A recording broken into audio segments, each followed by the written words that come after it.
Welcome to face master இருக்கமே. யாரை பற்றி பார்க்க போகிறோம்னா, எடப்பாடி பழனிசாமி அணியில் இருக்க நிறைய பேர் வந்து ஓபிஎஸ் துரோகம் பண்ணிட்டாரு, திமுகவோட ரகசிய கூட்டணி வச்சிருக்காரு. ஸோ இவ்வளோ குற்றச்சாட்டுகள் வைக்கிறாங்க. ஸோ இப்போ ரீசெண்டாக பார்த்தீங்கன்னா தங்கத்தமிழ்ச்செல்வன் பார்த்தீங்கன்னா எம்பி ஆன அப்புறம் சொந்த தொகுதியில் வந்து எல்லாத்தையும் நன்றி சொல்கிறதுக்கு போகிறாரு. அப்போ ஆர்பி உதயகுமார் பார்த்தீங்கன்னா கண்ணில் போகிறாரு. அப்போ அவ்வளோ சந்தோஷம் சிரிக்கிறாங்க.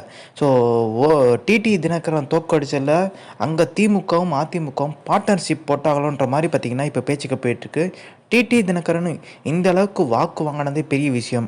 அப்போ இருக்க போது வந்து தங்கத்தமிழ்ச்செல்வன் ஒரு குற்றச்சாட்டு வைக்கிறாரு. டிடி தினகரன் வந்து பாஜக விமர்சித்தார். திடீர்னு பாஜகவோட எதுக்கு வந்து கூட்டணி வச்சாருன்னு பார்த்தீங்கன்னா, ஒரு ஃபெரா வழக்கு இருக்குது. லண்டனில் பார்த்தீங்கன்னா ஒரு 1000 கோடி சிக்கியிருக்கு. அந்த வழக்குலேருந்து தப்பிக்க, இன்னொன்று பார்த்தீங்கன்னா அந்த இரட்டை இலை சின்னத்துக்கு வந்து பார்த்தீங்கன்னா 500 கோடி கொடுத்து மாட்டிட்டாரு.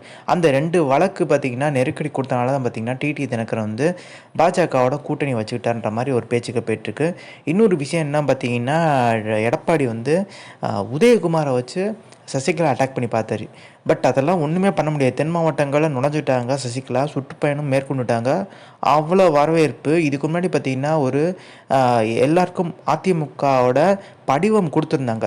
பெரிய லெவல் ரெஸ்பான்ஸ் வரலன்ற மாதிரி வந்து ஒரு பொதுவான பேச்சு இருந்துச்சு. இப்போ சுற்றுப்பயணத்தில் மிகப்பெரிய லெவலில் பார்த்திங்கன்னா மாற்றம் ஏற்பட்டிருக்கு.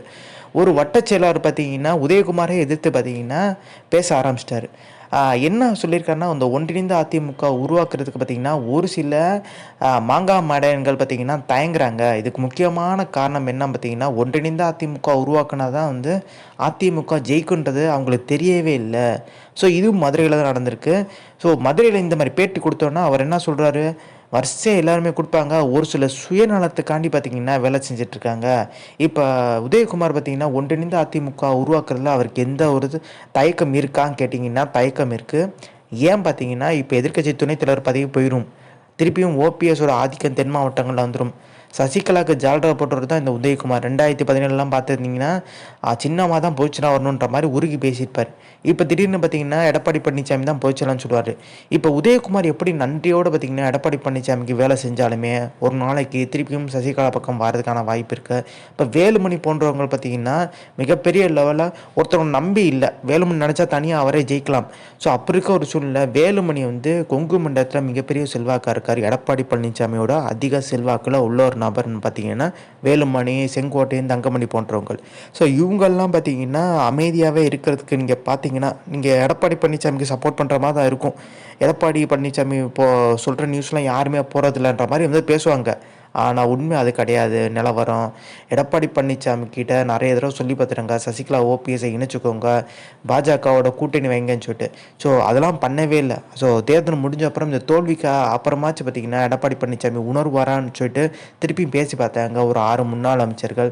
எடப்பாடி பழனிசாமி கேட்குற மாதிரி இல்லை. ஸோ இந்த 40க்கு 40 ஜெயிச்சிருக்காங்க பார்த்தீங்களா திமுக. ஸோ திமுக ஜெயிச்சில் அதிமுகவுக்கு மிகப்பெரிய சந்தேகம் என்ன, திமுக ஆட்சிக்கு வரதுக்கு முன்னாடி 3 மாதத்தில் இந்த கொடநாடு விஷயம் முடிக்கிறேன்னாங்களே, முடிக்கவே இல்லைன்ற மாதிரி வந்து ஒரு கொஸ்டின். அதே மாதிரி இந்த டெண்டர் முறைகேடு.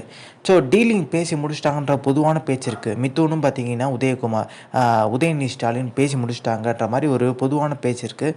ஸோ விக்ரவாண்டி தொகுதியிலையும் பார்த்தீங்கன்னா பெரிய லெவலில் போட்டி இல்லை. ஜெயிக்கிறோமோ தோக்குறோமோ போட்டிட்டு பார்த்துட வேண்டியதானே. நாங்கள் சட்டமன்ற தேர்தல்னால் நாங்கள் அணுகுமுறை ஒரு மாதிரியாக இருக்கும், நாடாளுமன்ற தேர்தல்னால் ஒரு வித்தியாசமான இருக்கும். ஸோ நாங்கள் சட்டமன்ற தேர்தலில் ஜெயிச்சிருவோம், நாடாளுமன்ற தேர்தல்ன்றது வேறு, சட்டமன்ற தேர்தல் வேறு, நீங்கள் புரிஞ்சுக்கோங்கன்ற மாதிரி ஒரு விளக்கத்தை வந்து எடப்பாடி பழனிசாமி கொடுத்துருந்தார். இந்த இடைத்தேர்தல் விக்ரவாண்டி வந்து சட்டமன்ற தேர்தலில் சேர்ந்தது தானே, அதுக்கு ஒரு புது விளக்கம் கொடுக்குறாரு. திமுக அராஜகம் பண்ணுவாங்க, அது வேஸ்ட்டு, போட்டிட்டு வேஸ்ட்டு அப்படின்ற மாதிரி. கன்னியாகுமரியில் பார்த்தீங்கன்னா நம்ம தெரியும் ஒரு சட்டமன்ற தொகுதி விளாங்குடி மிகப்பெரிய லெவலில் மோசமான தோல்வி. இப்போ ஓபிஎஸ் கூட சொல்லியிருக்காரு, சுயேட்சை வேட்பாளர் நான் தான் அதிக ஓட்டு வாங்கியிருக்கேன்னு சொல்லிட்டு. அதுவும் பார்த்தீங்கன்னா நீதிமன்றத்துக்கு போயிருக்காரு. ஸோ மிகப்பெரிய ஒரு மாற்றம் நிகழும்ன்ற எதிர்பார்ப்பு இருக்குது. ஸோ இந்த information like share. Thanks for வாட்சிங் திஸ் வீடியோ.